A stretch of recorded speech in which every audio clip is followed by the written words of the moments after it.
Hello viewers, a very warm welcome to all of you. We are at the Bay of Bengal Conversation 2024 being organized by the Center for Governance Studies, CGS Dhaka. And on the occasion of our conference this year, we are organizing this discussion on communicating for the masses, free speech versus hate speech. We have, I am Dr. Debjyoti Chanda, Professor and Head in the Department of Mass Communication and Videography, Rabindra Bharati University, Kolkata, India. And we have with us two very special guests, Leo Wigger, Director, South Asia of Candid Foundation, and Professor ShameemReza, Professor of Mass Communication and Journalism, Dhaka University. The topic of today's discussion, as I told you, is communicating for the masses, free speech versus hate speech. Before we start, let us first define and let us understand what do we mean by free speech and what do we mean by hate speech. Sir, Dr. Reza, it's your turn to tell us what do we understand by free speech? Okay. I think before understanding or defining what is free speech, let's try to ask this question: how do you conceptualize this, and how do you determine this, and how do you locate the ideas of free speech? I think then you have to look at it historically, how it has evolved. If it's in South Asia, for example, you cannot have a straight question, say what is a free speech? Yes. But you must ask historically, how free speech have evolved, have been constructed, reconstructed, and what we understand as it is now. You have to look at it culturally, how culture has shaped your ideas of free speech. And then politically, obviously. South Asia life cannot be imagined without politics. And our politics and political culture, obviously, have something to do with our both ideas and practice of free speech. And you cannot ignore the religious influence on it. The religion and the religious practices, the religious narratives play a vital role. And it's still playing a vital role in this part of the world. While you are practicing free speech or defining free speech. And the education system is also another area that you should also look at. How you are oriented. Like in the West, for example, whatever your political doctrine is and the political system is, be it in Eastern Germany, West Germany, whatever, you have something to do with the arguments of free speech, whether regulated or not regulated. But in this part, whether you have that debate in your education system, whether you promote that. So these are the first thing I think that you should look into before locating, understanding. But if I tell you to give a very simple definition of free speech, how would you define it? Then I would say, obviously, it's not universal again. Yes. And many of the things here that we practice and understand has its roots in the colonial time, which means I'm not criticizing the colonial influences, but saying it's Western. Yes. But we also had our own practices. We didn't document those. We didn't record those. The Western ideas is the available reference to us. Then I would say it's your right to express, obviously. It's about opinion.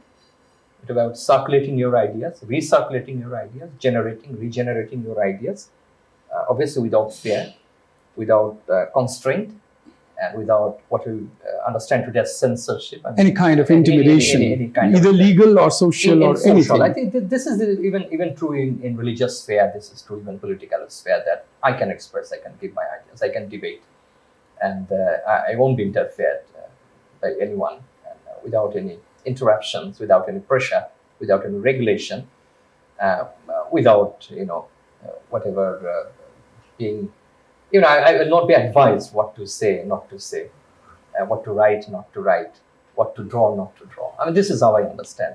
Leo, since the idea of free speech much of it has been borrowed from the West, how do you visualize it, and would you briefly tell me about the history of the idea of free speech? Great points. I think I would actually now go and try to give a brief definition of free speech and of hate speech, because I think this will help make my point.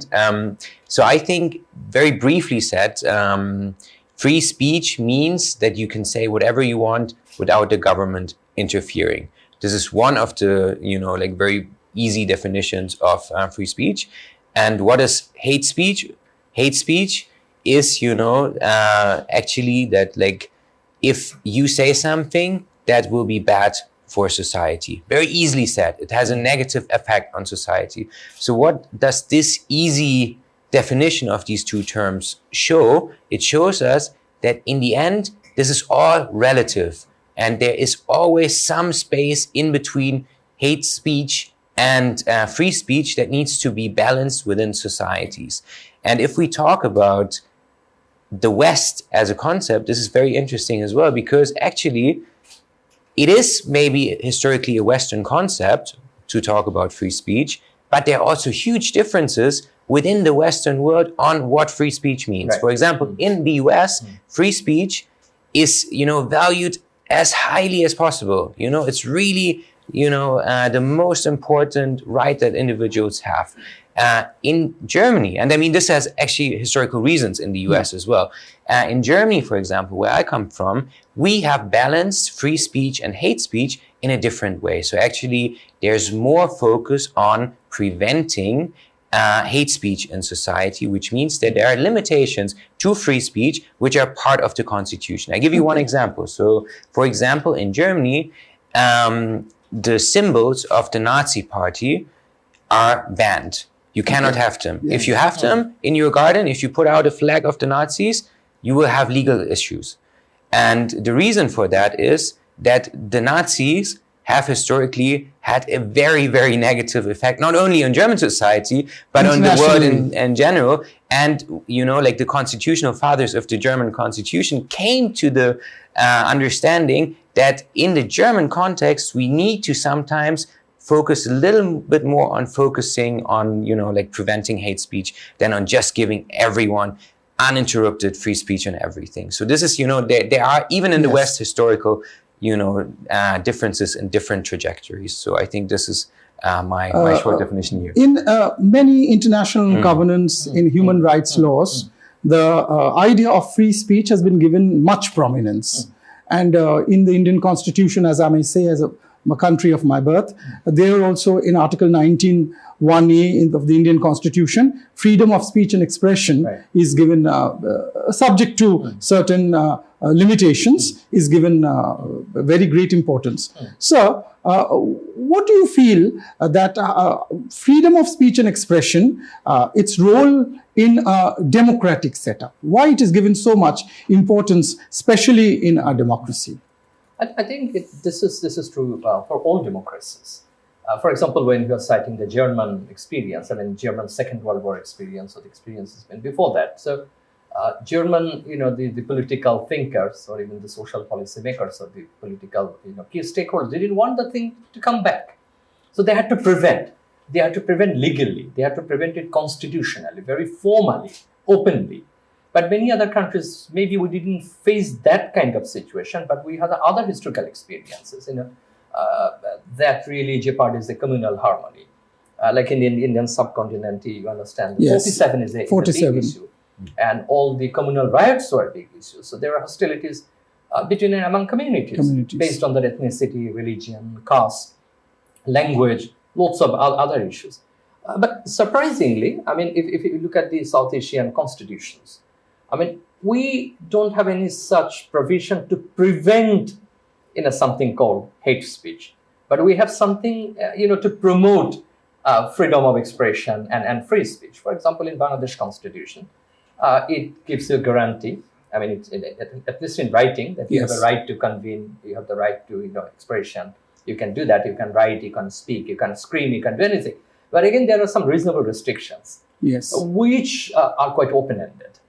And till today, we debate about this. And I give guarantee, but again, you are putting a lot of obstacles. But again, I would say there is no such thing that would prevent you from spreading the hate speech. But maybe later, after as things evolved, Right. In the Indian Penal Code, we have Right. certain criminal laws has been Exactly.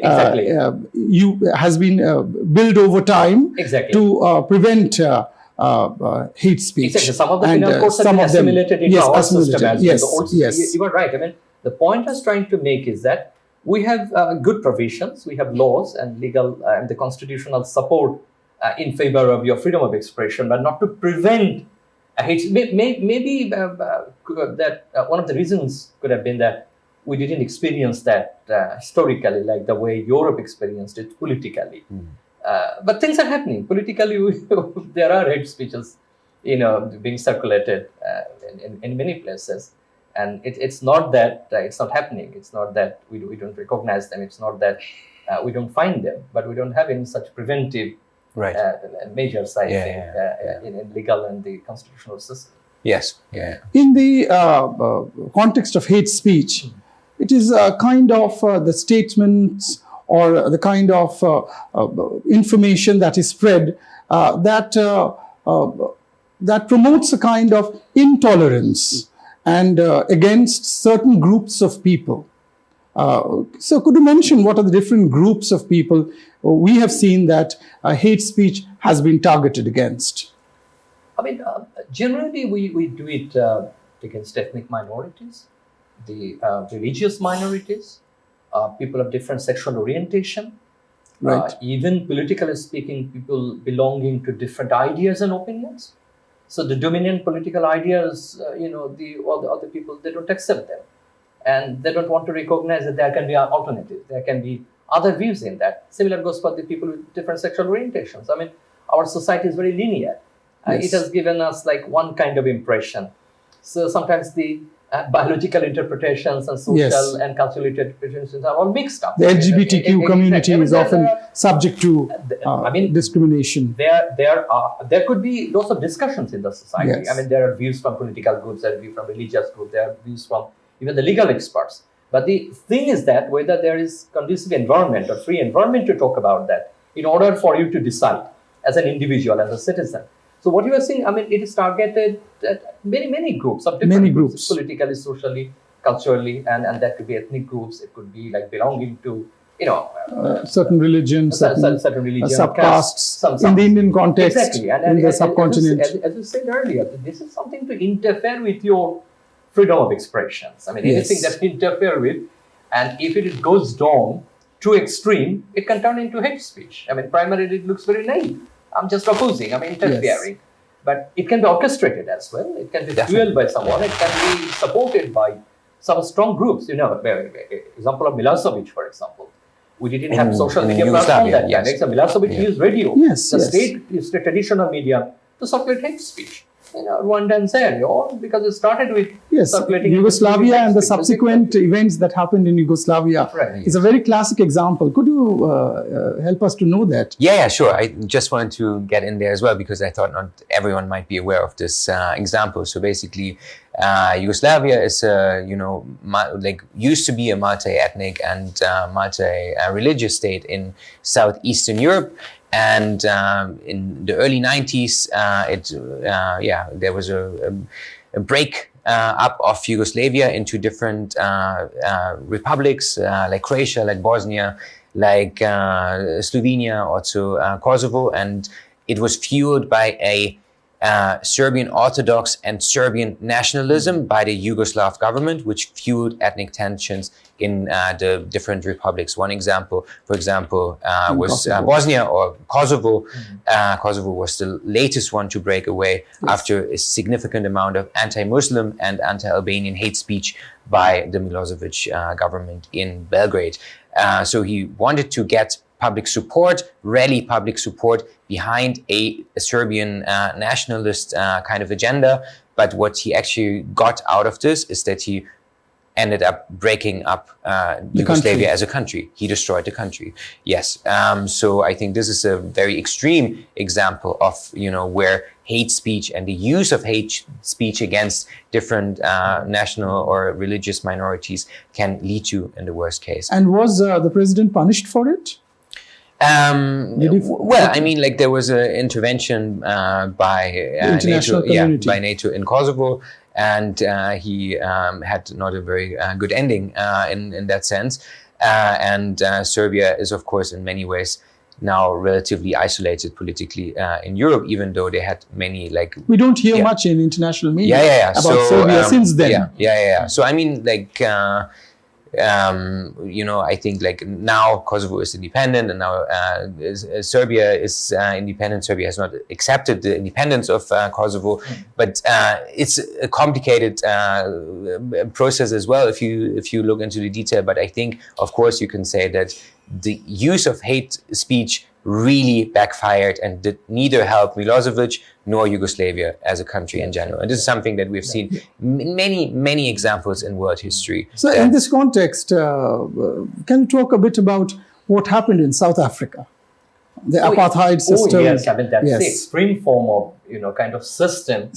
I mean, because it is just not a person doing it. It's the government and the system. So please, our viewers would love to learn about that. In South Africa, for example, the economic system, the political system, the social policy was as such that you are it became life as usual. I mean, it's very normal, to circulate hate speech against the black people or the black communities. I mean, well, if you said the example of the American example in the 60s, for example, when the black people are struggling for their rights, the civil rights movement, for example, there are different types of, the hate speech related activities. But, it's not always that it is very encoded. It will appear on newspaper, or you will hear it on television or radio. It can be in different forms. It can be distributed in different forms. But what he mentioned about South Africa is that it was patronized. It was part of a state policy. So the state was actually, the people took it for granted that, well, anyone from the government, from the police, from any quarter of the society or from the government machinery could do that. But what I would, point out to another level of this hate speech is that even you have to find it in stereotyped ideas. Sometimes if you have got stereotyped ideas about any community or people or about any historical event or incident, that might lead you to create this hate speech kind of practices. It can be something that embarrassing. I want to embarrass you. It can be leveling, for example. Let me give you an example of South Asia, the migrant communities. Yes. We had huge migration and displacement in 47 and in the following decades. And imagine the people, who crossed the border, went to another country, another level. How did you treat them? There are different names. There are different terminologies, to indicate them who they are in Bangla, in Hindi, in Urdu. And exactly, in South Asian languages. And that's really grown up. So maybe we didn't have social media at that time in our childhood or in our youth, but we know how the society is targeting them verbally, identifying them verbally. And introducing them verbally. Look, these are the people. And that has been happening through ages. What happened in South Africa, that had an impact on the Indian freedom movement. Exactly. You know that how Mahatma Gandhi was then in South Africa and how he was forced down from the train coach. He was not allowed to travel in the same coach with the whites. And then when he came back to India, And I should also note that desperate, his serious attempt to prove that I also belong to the Queen's room and the Queen Victoria's. And so that experience here, we had a kind of apartheid system among the lower classes in the Hindu community, whom he renamed as Harijan. The Hari is God, and Jan means people of God. And he wanted to bring them closer to the society. And he started a kind of movement to do away. And that in our constitution, in the Indian constitution, the scheduled castes and the scheduled tribes were given special status after independence in jobs, etc., so that they can be assimilated within the mainstream in fact, society. This can be also looked into linguistically. Yes. He changed the name so that the people's perception. Yes. He uses a particular language changes and people are different. This can happen to like the migrant communities, even to farmers communities, to farmers, the South Asian farmer. How we, talk about them. So hate speech is not something that all of a sudden we have social media. We are yes, it has been happening through the ages. Through the ages. Through the ages. And what happened in South Africa, in the 70s, 80s, 90s of the last century. Today, it is happening in Myanmar, where the Rohingyas have been thrown away from their own country. Exactly. Maybe there's politics behind it, I mean, but it's a kind of apartheid only. The people are thrown away from their own country. I'm not giving you the whole mechanism how it all starts and all this, and that's a very technical thing, but it starts with the simple leveling, then your stereotyping, and then all your misbeliefs, your perceptions about them. And if state stands behind you in doing so, then obviously it gets... Of course. And I think another important dimension here is, I think this, that like, the othering of other people is something that has happened universally, like always. It's something I believe is very negative, but it's also deeply ingrained into like the human experience over centuries, over decades. Like there are always others that are bad and responsible for others. And often these groups are ethnicized, right? So I think what is happening at the moment as well is like suddenly the world is also much more interconnected and connected, and somehow like the other that was before like maybe not really communicating with you has a voice to talk directly back, and this is also something that affects the way that we communicate, because the other will eventually raise their voice and you will hear it, and you will hear someone talking back. And this is something that I think plays a huge role in Europe, where we had very ethnically homogeneous societies that were built on racism. I mean, that is how it is. And now we have societies that are multi-ethnic in nature, and this has changed a lot, because somehow like the people that were talked about before, they suddenly have a seat on the table within, for example, German society. And I think this is a fascinating process. I think personally this is a very positive process, but of course this changes discourses as well. And somehow, we have this debates about that, for example, in children's books, there's a lot of terminology used in the past, that, is kind of expressive of a racist discourse of that time. But now, for example, there are children of African descent in German schools, and do they want to read these racist school books? No, they don't want to. So there's, of course, a movement, for example, by parents to go against the use of these children's books and change the terminology. This is a fascinating process in society to kind of redefine how we talk about each other. But it's a process with a lot of conflict, of course. But I firmly believe that this is a very, very positive development, and it's a conflict that we should have, because it's important to, create something, a more inclusive us. And this is something. In this context, as you are telling, that when we are today watching any sporting event from Europe, we can see that people of color play a very important role in the European teams, in football, in athletics, in the French team, Dutch team. There's so many colored people there, and they are playing a very, very important role in winning medals for the country. But it's also important because there's also a lot of hate speech, and even like interestingly in other parts of the world, like, oh, these people are not European, or like, oh, Africa is winning the World Cup for France. I mean, this is really ridiculous, France, because I mean, they're not French enough. Because like, who says they're not French enough? I mean, most of them have been born and raised in France. Of course they're French, But of course, it's in a way like a backsliding of an inherently racist narrative that was created in Europe. But it's interesting that you can see that people from all over the world are now, like using this narrative as well, which I find fascinating and weird. But it's for us, for the well-being of society in a multi-ethnic society in Europe, it's of course important to build inclusive narratives, because this is about, peace in society. And this is right back at the heart of our topic, how to define free speech and hate speech, where the boundaries of each other.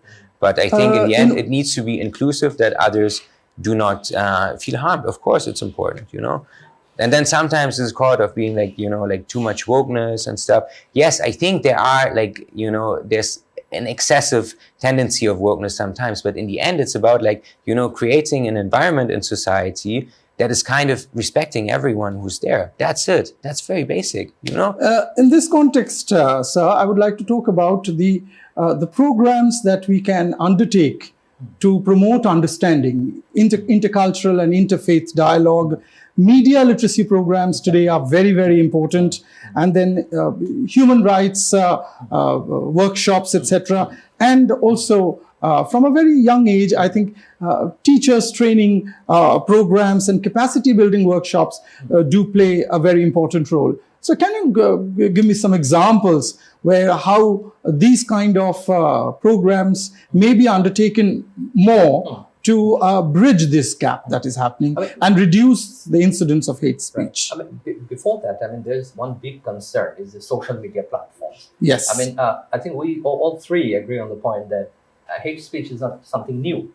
I mean, it's quite old. It's historically, it's been there. It has evolved. It has changed its shape and patterns of dissemination. No, but it is always there.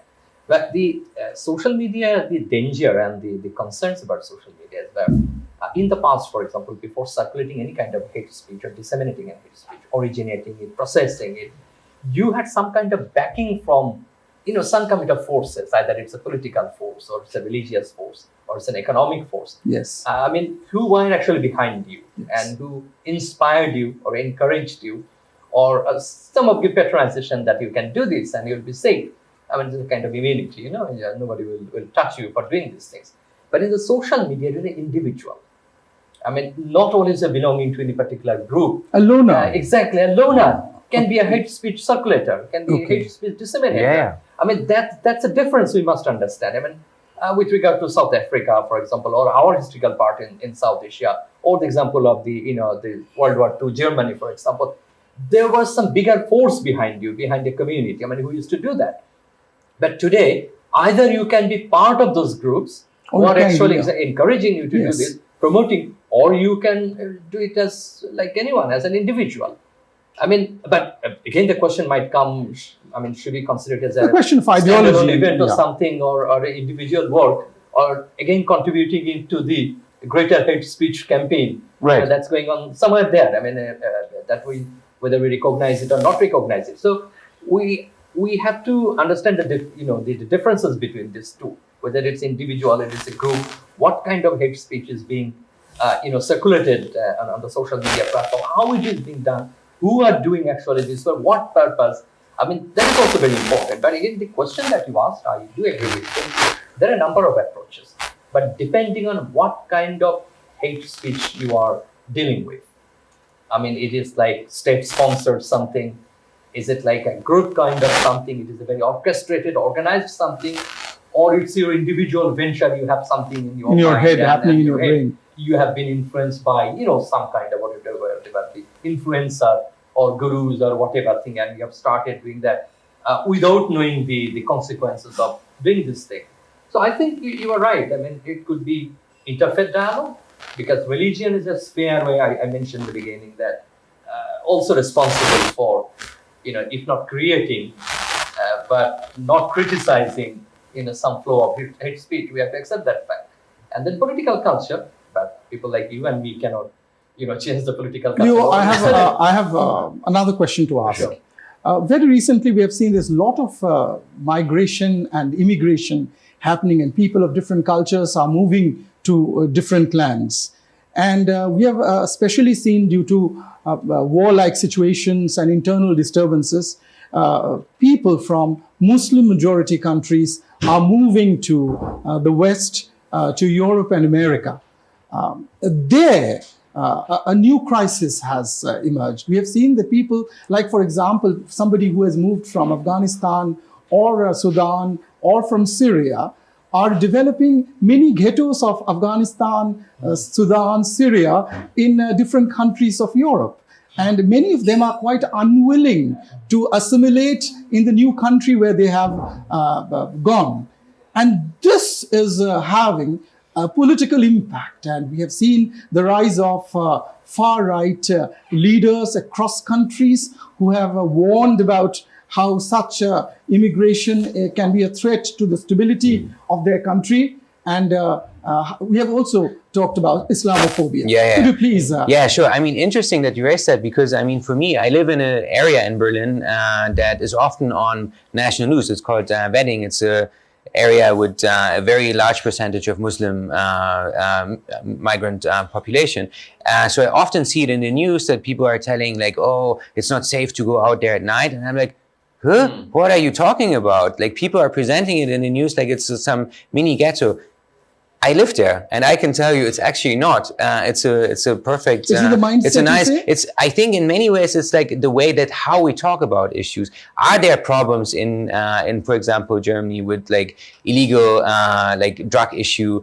Are there problems with the way that the asylum system is working? Like, are there many people coming to Germany who are actually not, you know, they should not be granted asylum, and then they are active in criminal activities? Yes, I think so. But is there a debate about migration as a whole? Absolutely not. And I think we need to be very, very careful about that, because the vast majority of Muslim migrants who live in Germany are perfect law-abiding citizens doing their own businesses. I mean, we had the Turkish community coming to Germany in the 60s. You know, they had a very tough time at that point. You know, they really had to work their way up. But now they're a very normal community, very middle-class community that surprisingly, interestingly, has many stereotypes now against the newcomers that are coming from Arab countries. So in some ways, the circle has closed. They have integrated into German society, right? And I mean, like, this is the irony.